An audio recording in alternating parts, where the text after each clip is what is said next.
Kohtla-Järve kultuurikeskuses toimus möödunud laupäeval Ida-Virumaa eakate laulupäev seeniorilaul 2016. Mereteemaliste laulude päev oli mõeldud eakatele lauluhuvilistele, solistidele ja ansamblitele.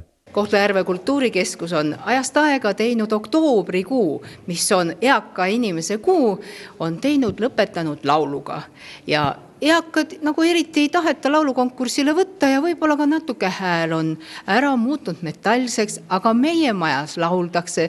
Meil on akadeemiline naiskoor Laada ja on ka naisansambel Kaja.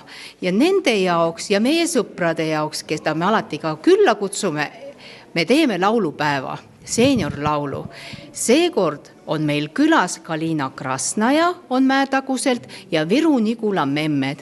Ja muidugi meie oma lapsed ütlevad meie vanaemadele, vanaisadele, aitäh, et te laulate ja aitäh, et te meile olete ka laulmist õpetanud. Laulavad meil Laadakoor, Kaja ansambel, Mäetaguse Kalina Krasnaja, Viru-Nigula memmed. Nendele sekundeerivad mehed Ämmataguse kapellis ja lapsed ka Tuuleleelost ja Lambriinest.